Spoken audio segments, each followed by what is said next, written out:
त्यांच्याशी तर बोलू द्या. काय मला कळत नाही. सगळ्यांना विनंती आहे, दादा परत जाऊन आलाय. 2-3 दिवस साहेबांना विचार करायचा तर अधिकार आहे का नाही. माझी विनंती राहील सगळ्यांना. ओके दादा एवढी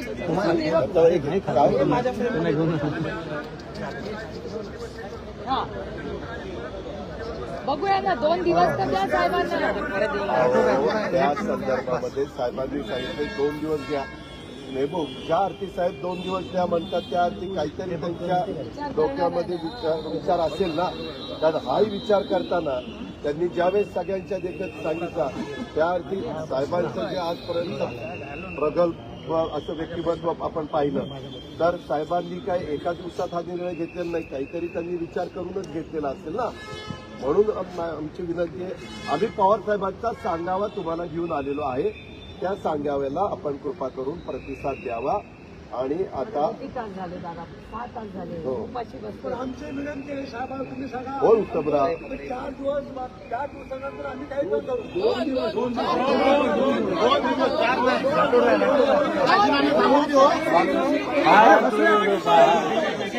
आम्हाला साहेबांनी उत्तमराव साहेबांनी बोलत असताना मला विचार करायला 2 ते 3 दिवस द्या असं बोललेले आहे. आता त्यांनी तसं बोलल्यानंतर आम्ही म्हणणार नाही साहेब 2-3 दिवस जास्त होत आहेत बरं का, 2-3 तास घ्या असं आम्ही बोलू शकत नाही. तिसऱ्या दिवशी आम्ही पुन्हा उपोषण बसू. तिसऱ्या दिवशी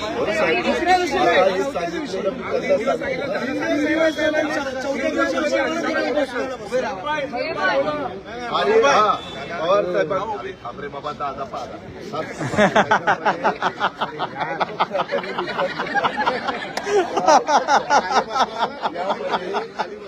पवार साहेबांनी गेल्यानंतर दुपारी जो त्यांचा आहार असतो लिक्विड घेतात ते घेतलं. त्यांना त्यांचा कार्यकर्ता उपाशी राहिलेला अजिबात आवडलेलं नाही. आणि ते म्हणले की ह्याचा मानसिक त्रास मला होईल म्हणून त्यांनी आम्हाला इथं पाठवलेलं आहे. माझी साहेबांच्या ऐकल्यावर तुम्हाला विनंती आहे, हे जे बोलतोय साहेबांना सांगा तुमच्यापर्यंत पोहोचवतोय की तुम्ही ऐका, त्यांना प्रतिसाद द्या. आणि तुम्ही इथनं गेल्यावरच ते लाईव्ह दाखवणं बंद होतील. नाहीतर ते तुम्ही म्हणता इथं आम्ही बसतो काय होत नाही, पण तिथं दिसतंय ना सिल्वर ओकला त्यांनी त्यांच्या तुम्हाला माहिती आहे त्यांच्या त्या ऑफिसमध्ये मोठा टीव्ही लावलेला त्याच्यात ते सगळं दिसतंय. काय करता तेवढं तरी साहेबांचं आपण ऐकावं. आणि त्यांनी आम्हाला सगळ्यांना पाठवलेलं आहे तुमच्याकरता. चालेल चालेल चालेल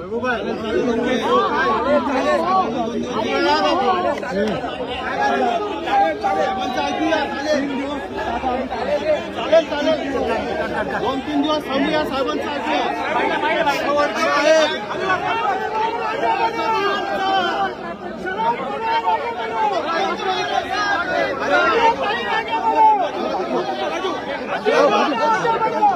अरे काय भाजलं खबर काय कोरे काय असू दे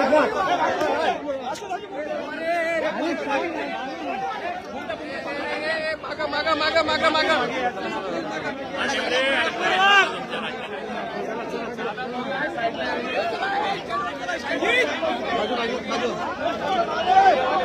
बाजू बाजू अरे बाजू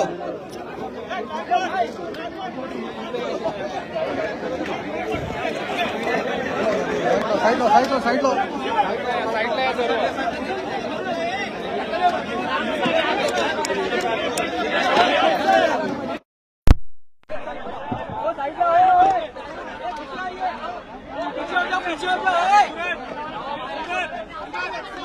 दिनेश दिनेश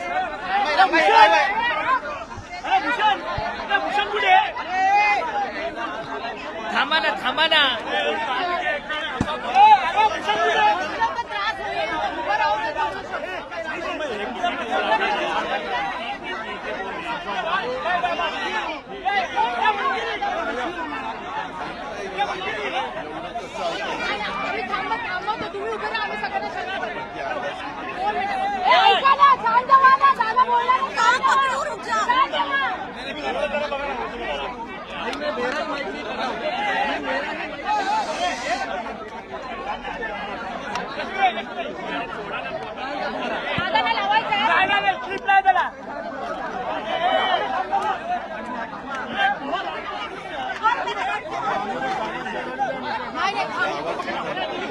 शांत बसा ना यार, तुम्ही बोलल्याशिवाय दादा बोलणार नाही. शांत बसा ना, काय मूर्खपणा चालू आहे, शांत बसा.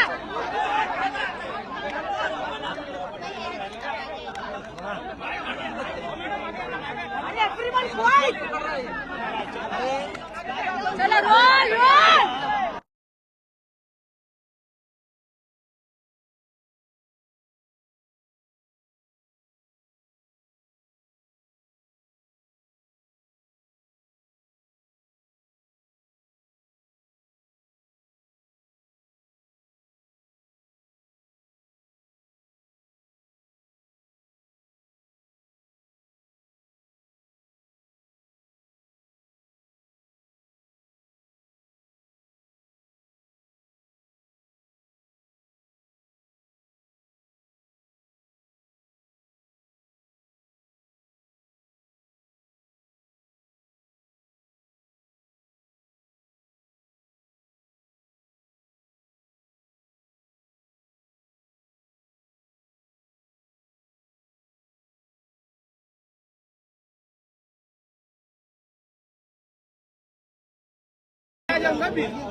प्रफुल्ल पटेल होते, दिलीप वळसे पाटील होते, त्याच्यामध्ये जितेंद्र आव्हाड, धनंजय मुंडे, विद्याताई चव्हाण, वंदनाताई चव्हाण, रोहित पवार, चेतन तुपे, शेखर निकम, अशोक पवार असे अनेक मान्यवर तिथं जमलेले होते. आम्ही सगळ्यांनी पवार साहेबांना काय कार्यकर्त्यांचं म्हणणं आहे आणि महाराष्ट्रात वेगवेगळ्या भागातनं काय फोन येत आहेत त्या सगळ्या गोष्टी सांगितल्या. ते ऐकून घेतल्यानंतर पवार साहेबांनी आम्हाला सांगितलं की मी आता तुमचं आणि यशवंतराव चव्हाण सभागृहामध्ये जे काही वायसी सेंटरला कार्यकर्त्यांनी सांगितलेलं सगळं ऐकून घेतलेलं आहे. मला त्याच्याबद्दल विचार करण्याच्या करता 2 ते 3 दिवस द्या. मी तो विचार 2 ते 3 दिवसामध्ये करतो आणि नंतर माझी भूमिका स्पष्ट त्या ठिकाणी सांगतो. परंतु तोपर्यंत इथं बसणाऱ्या सगळ्या कार्यकर्त्यांनी उठलं पाहिजे. त्यांनी जे काही नाश्ता पाणी किंवा जेवण करायचं असेल ते केलं पाहिजे. अजिबात कुणी त्या बाबतीमध्ये उपाशी पोटी राहण्याचं कारण नाही. हे त्यांनी पण माझं ऐकलं पाहिजे. मी ज्यावेळेस त्यांचा ऐकण्याचा विचार करतो त्यावेळेस त्यांनी पण माझं ऐकलं तरच मी याबद्दलचा विचार करीन. आणि महाराष्ट्रातनं समजा उस्मानाबाद जिल्हा अध्यक्षांनी तसंच बुलढाणा जिल्हा अध्यक्ष राष्ट्रवादीचे तसंच आमदार अनिल भाईदास पाटील अशा काही लोकांचे राजीनामे दिले असं त्यांनी जाहीर केलेलं आहे. पवार साहेबांनी सांगितलं की अजिबात कुठल्याही राष्ट्रवादी काँग्रेस पार्टीच्या जिल्हाध्यक्षांनी, युवक अध्यक्षांनी, महिला अध्यक्षांनी, कुठल्याही पदाधिकाऱ्यांनी राजीनामा देण्याचं कारण नाही. राजीनामा त्यांनी देता कामा नये. त्यांनी जर राजीनामा दिला तर ते मला वाईट वाटेल आणि आमदारांनी, खासदारांनी पण कुठलाही राजीनामा देण्याचं कारण नाही. या सगळ्या गोष्टीच्या करता 2-3 दिवस द्या. त्याच्यामुळं हे आव्हान मी साहेबांच्या वतीनं या मीडियाच्या माध्यमातून महाराष्ट्रामध्ये कानाकोपऱ्यामध्ये असणाऱ्या लाखो राष्ट्रवादी काँग्रेस पक्षाच्या कार्यकर्त्यांना, पदाधिकाऱ्यांना, सहकाऱ्यांना त्या ठिकाणी करतो. आणि अजूनही तिथं काही जण बसलेले आहेत. चर्चा वेगवेगळ्या चालू आहेत. साहेब सगळ्यांचं ऐकून घेत आहेत आणि साहेबांनी मात्र सांगितलं मला सगळं ऐकून घेतल्यावर 2 ते 3 दिवस लागतील. देशाच्याही वेगवेगळ्या भागातनं जिथं राष्ट्रवादी काँग्रेस पक्षाचे पदाधिकारी आहेत, जिथं राष्ट्रवादी काँग्रेस पक्षाचे सहकारी आहेत, त्यांचेही फोन येत आहेत आणि इतर वेगवेगळ्या मान्यवरांचे. म्हणजे पवार साहेबांचा राजकीय जीवनामध्ये काम करत असताना पवार साहेबांनी 78 सालापासून पहिल्यांदा मुख्यमंत्री झाल्यानंतर नेहमीच सर्व वेगवेगळ्या राजकीय पक्षांच्या नेत्यांना आपलंसं करण्याचं काम केलेलं आहे. त्याच्यामुळे वेगवेगळ्या राजकीय पक्षांच्या नेत्यांचे पण देशभरातनं त्यांच्याशी संपर्क साधतायत, फोन करतायत. आमच्या देखत पण अनेकांचे फोन आले. परंतु त्यावेळेस त्यांनी सांगितलं की सध्या काही माझे सहकारी इथं समोर बसलेले आहेत आणि त्याच्यामुळं आपण उशिरा याबद्दल बोलू. तुम्ही माझ्याशी संध्याकाळी 7-7:30च्या नंतर फोन करा असं त्यांनी अनेकांचे वेगवेगळ्या राज्याच्या नेत्यांचे आणि दिल्लीतनं फोन येत असताना त्यांना सांगण्याचं काम पवारसाहेब करत होते. मात्र साहेबांनी सगळ्यांना कुठलंही टोकाचं पाऊल कार्यकर्त्यांनी उचलता कामा नये. कुठंही ज्याच्यातनं पवार साहेबांना वाईट वाटेल, पवार साहेबांना दुःख होईल अशा पद्धतीचा काम पदाधिकाऱ्यांनी, कार्यकर्त्यांनी, सहकाऱ्यांनी करता कामा नये. हाही निरोप पवार साहेबांनी दिलेला आहे. म्हणून माझी पण तुम्हाला विनंती आहे की आपण आपलं दैवत असणाऱ्या साहेबांना 2 ते 3 दिवस दिले पाहिजेत. तो साहेबांचा हक्क आहे, अधिकार आहे आणि आपण तशा पद्धतीनं वागलं पाहिजे. सर हिंदी में थोड़ा सा वेट कर दीजिए सर. हिंदी में एक बार फिर सवाल बाद में लेंगे हिंदी में. आता एक मिनिट.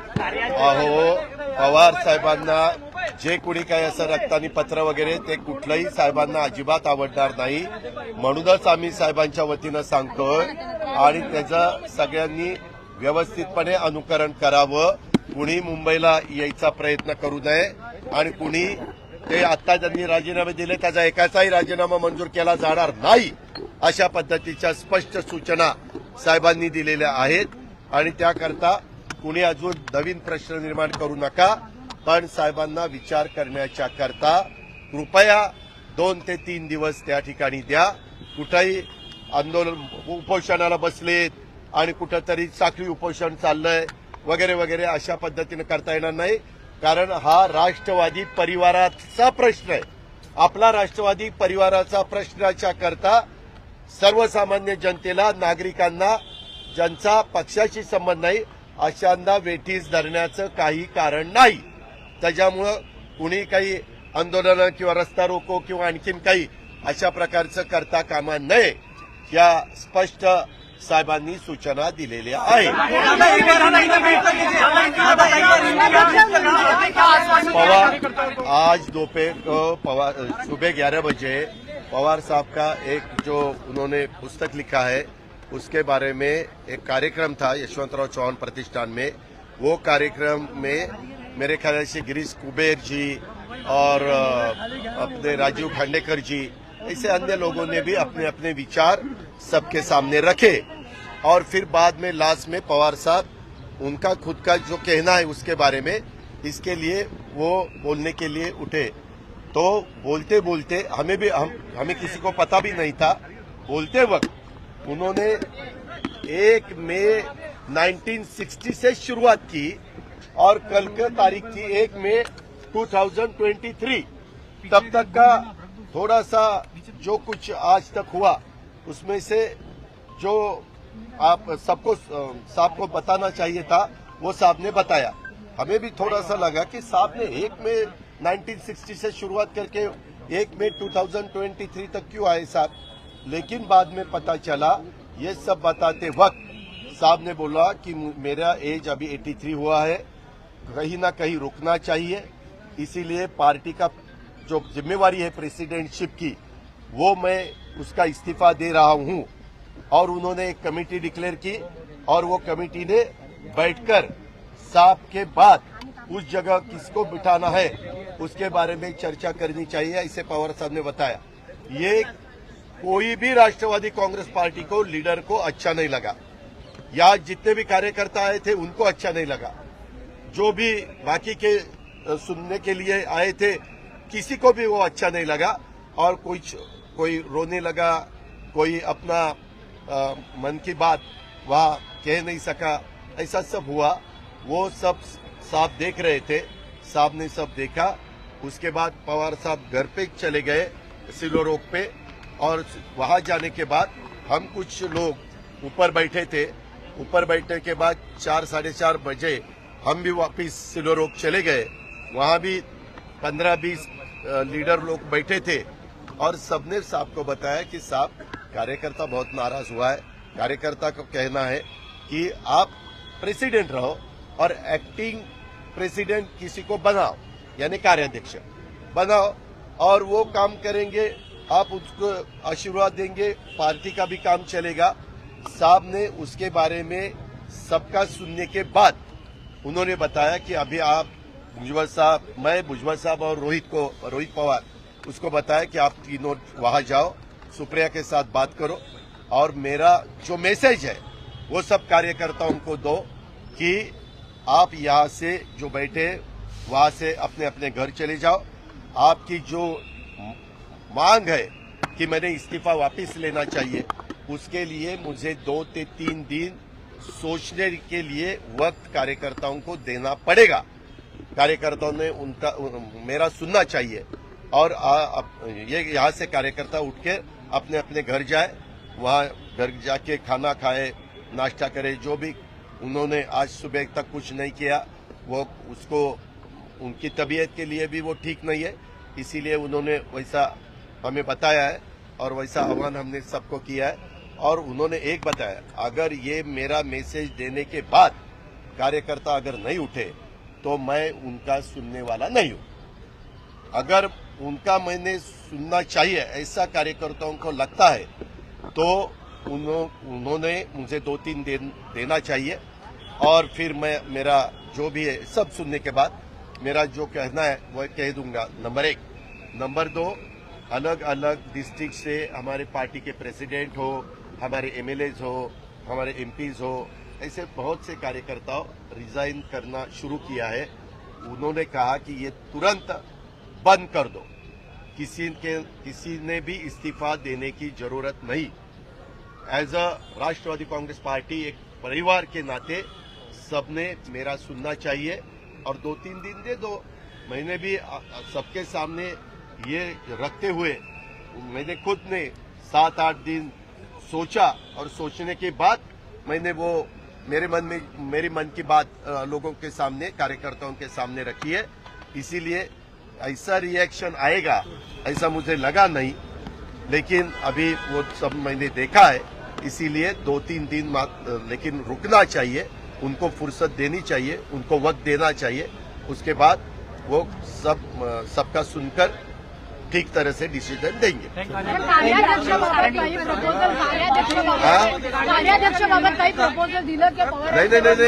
अभी पवार साहब ने जो बताया और हम वहाँ सब बैठे थे, हमने सबने मांग की कि साहब आप भी प्रेसिडेंट रहो, आप ही पहले जैसा ही अपना पार्टी का जो काम है वो चलने दो, ऐसा उनको हमने बताया। और सब कार्यकर्ताओं का मैसेज भी उनको दिया है, उनको भी मोबाइल पे मैसेज आ रहे, फोन आ रहे, सब कुछ आ रहा है।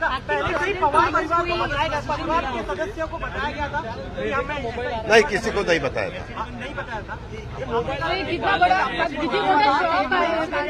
क्या आपने कहा कि 1 मई को रेजिग्नेशन देने वाले थे, पर महाविकास आघाड़ी की सभा किसने बताया? आपने बताया सर, आपने बताया था अंदर। किसको बताया? किसको बताया? नहीं, मैंने किसी को नहीं बताया, ये सब रॉन्ग है। क्या कुछ भी बात? अरे मेरा पीछा छोड़ दो बाबा, बार बार मेरे ही पीछे लगे, ऐसा कुछ नहीं बताया। एक हुआ है, 1 तारीख को पहले ये कार्यक्रम था, 1 के बाद हमारे सब एमएलएज है, अपने को हमारे फ्लैग होस्टिंग रहता है महाराष्ट्र दिन का, कामगार दिन का, इसीलिए कुछ एमएलए ने पवार साहब को कांटेक्ट किया कि साहब हमें तो एक ही मौका मिलता है, 15 अगस्त को हम हमारे कॉन्स्टिट्यूशन में फ्लैग होस्टिंग नहीं कर सकते, 26 जनवरी को नहीं कर सकते, खाली हमें 1 मई को करने का मौका मिलता है। तो आज हम यहाँ करके बम्बई वापस आने के लिए शाम हो जाएगी, तो आज के बजाय अब 2 तारीख को लो। तो पवार साहब सोचा कि ठीक है, उनकी मांग डिमांड तो ठीक है, इसीलिए उन्होंने 2 तारीख को रखा।